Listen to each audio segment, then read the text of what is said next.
Ah yes, 2011, the time where TF2 became free-to-play, and where the legend of the guy business began, and the time where premium players were extremely materialistic, but on the bright side, it's time to check out the maps.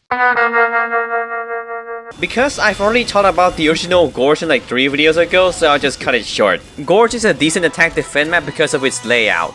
It is basically Dust Bowl, but better. So when I found out the Valve turned into a 5 CP map, it seemed just logical to do so. It also turns out to be surprisingly balanced. Because it inherits the layout from Gorge, it gives the map a really good flow. One reason why I don't like the 5 CP game mode is that the power classes reach the middle point too quickly. This basically gives the engineer a little time to set up, and the factory layout makes sure the soldiers and devilmen cannot roll out there easily. The final point is a bit of a mixed bag though, because this area is never meant to be defended initially. I kinda struggle to find goose entry spots around here, and because of the distance and the fact that the point is in a complete open space, the soldier and devilman can easily jump onto the point instantly. Hard carry, let's go. Well, it's not like we have 3 bots and you guys have all players. Oh really? Oh shit. Yeah! Lag? What is going on? Why am I lagging? I can't carry like this, bro. Help. Good. You son of a bitch, this is all a sabotage all along. He knows my weakness. I can't believe this. How dare you?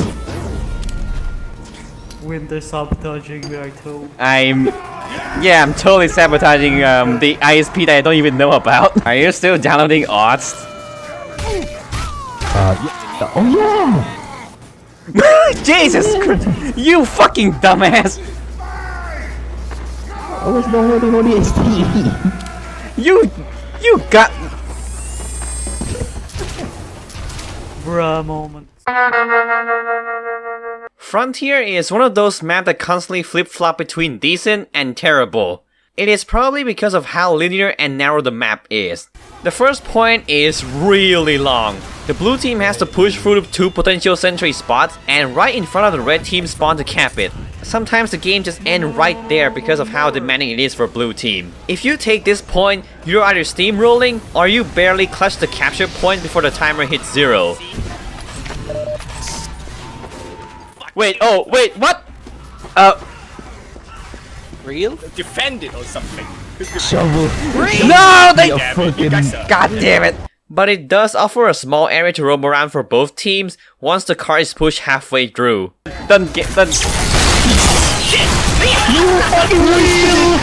wasted you failure of a soldier. Hey, don't peek next time. You died because I shot the sniper and he died. Literally went back. Why is that? Real. There's 3 heavies on the fucking cart. You fucking shithead. Thanks for First, I wanna say that server was pretty awesome. I can't out-heal 3 heavy shooting at me. The second point, yeah, it sucks. The track is still long, and if the blue team gets spawn camp here, they have no chance of getting out at all. The red engineer can lock down the hill if he builds a sentry at this house over here.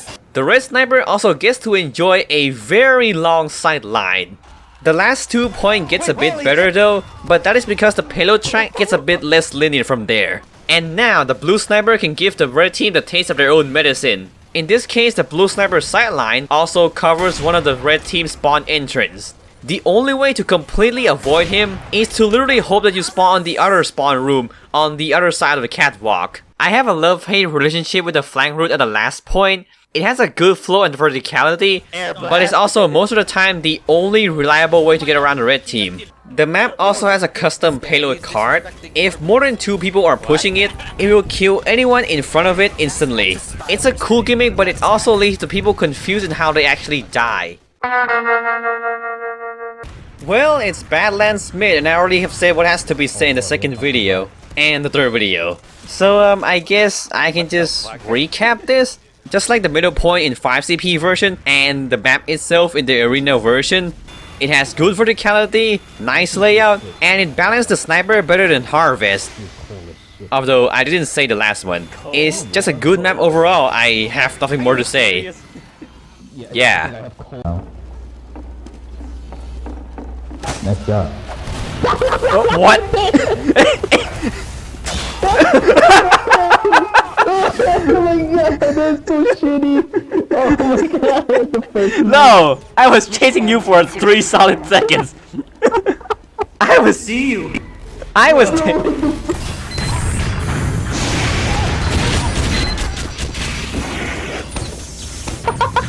Ah, fuck! I can't cross the.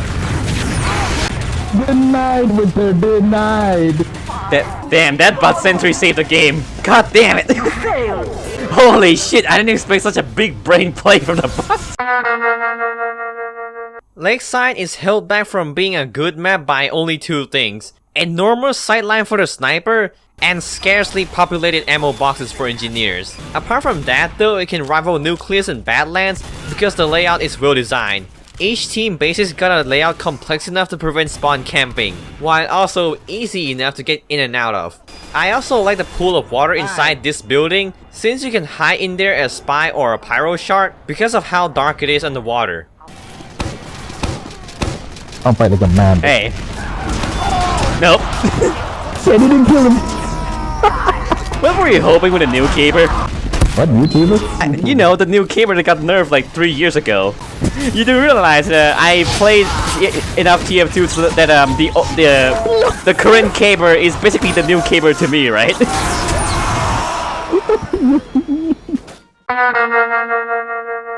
Just like Frontier, it's linear and narrow, but I think it's even narrower because I guess Valve wanted to go back to make those kind of maps. In this map, Scout might as well be an extinct species. On the other hand, Barnblitz uses space pretty well, and it has a good pacing to back it up. The first point is pretty well designed. Since despite being close to the blue team spawn, I rarely ever see the blue team being spawn camped here. The third point is the best part because it opens up the area and it's pretty fun flanking inside the house next to the payload track. But sadly, nobody ever defended this point for too long and the game moved on to the final point pretty quickly. Get him. Dad, I know.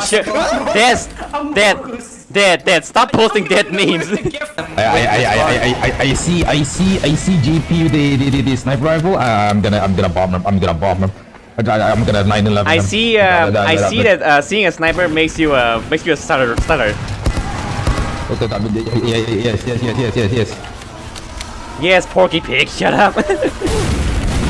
There's a spy under the base, bro. Huh? The last point is Sentry Hell.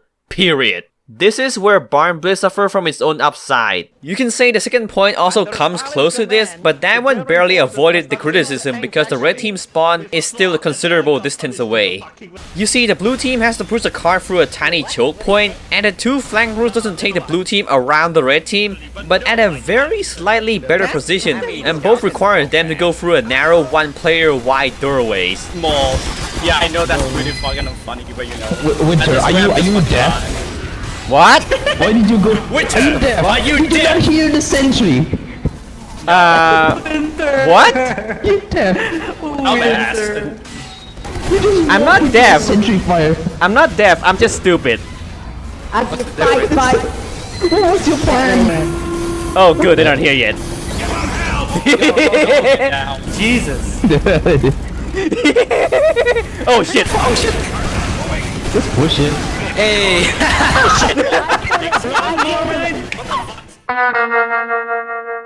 Down under us. Uber under. I snuck up behind Jake, Gerarding him, and bushwhacking him. I just Yeah, shot the nice. end. I just got pissed on the Real. knife. I'm pretty sure anyone who's seen a clip of a competitive match probably has seen this map most of the time. If that team's not playing on process for the 1 millionth time at least. And coming from a casual player, I must admit this is a well-rounded map. I like the donut-shaped center control point since it encourages you to stay on your footing, and unless you're a soldier, you cannot get back up easily. The second point has this very tiny ledge you can stand on, and it still counts as being on the point. It's risky, but it also allows you to cheese the enemy team very slightly. The last control point has a lot of ways you can access it, including a very stealthy way in from below. Is our last round gonna be a stalemate? Yeah. Oh shit! Oh shit! Fuente's under the point, I don't know where. 17. Wait, boss is stuck. Hang on, let me just. Yep. Kill him, kill him. Oh. Okay, the I saw Mario name as MAN and like, okay, kick MAN. Oh wait a Fucking retard. Kick my own command. Fucking retard, man. Brain damage. Real. That's a I real. can't believe it, man. This one is just like Gullywash. It is well rounded and it doesn't have any glaring issues. Although I don't know why nobody played this much in the competitive scene, at least in my knowledge anyway. I like how the factory horn blows every time a control point is capped. It's a cool little detail. Foundry is also the first non-Halloween map to get its own achievement set. And a lot of them are terrible, because it either requires the game to go on for a long enough time, or the circumstances it asks for are so rare to ever happen at all. This achievement in particular requires to stop what we're doing and just farm it off the center point. And this one drove one of us completely insane mid-match. There's also capping the point within 12 seconds after you exit the teleporter. They don't get, as long as they don't kill anyone in the middle, then we should be fine. How long is the second point? Yeah, second point should be quite short because it's near last, so... Leave me alone, for fuck's sake! I will come for you. Like, no joke. I will fucking come for you. Bro, you actually I need to go out and actually put the fucking sensor back in fucking cunt. Bro, I have to go so far. Son of a bitch. I had enough. I had enough. These fuckers need to die. And all you get for that is a fancy guybrush with a stovepipe.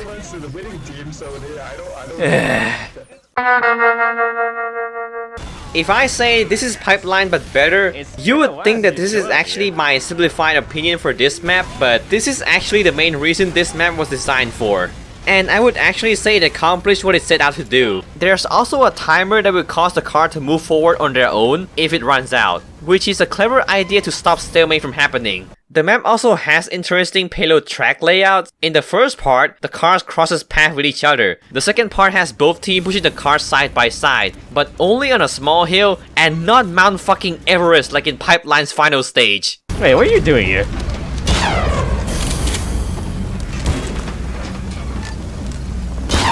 Ow, Winter. Stop trying to pick up my shotgun. It will only cost you death. Look, man. I see something better, I take it. Shut up! The final part is much better in every way possible. Each path you take from spawn can take you to a different part of the payload track. And because you have to push the car down a hill into the pit, it is easy for the pyro to air blast you off too. But the spawn timer is just way too long, so if a team gets wiped, it's over for them. Nightfall is such an underappreciated gem for an already obscure game mode, constantly being overshadowed by High Tower, just like 2-4 and Turbine overshadowing Landfall and Double Cross. It's just sad to see a good map being forgotten like this.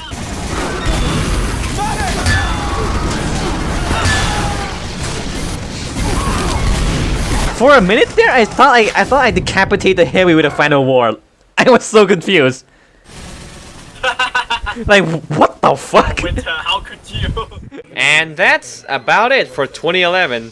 It doesn't introduce crazy things like in the early years, but the maps we got for this year, they're not so bad either. And until Gunmetal comes out, TF2 is really running dry on maps. So for the next episode, we'll be looking at the maps from 2012 and 2013.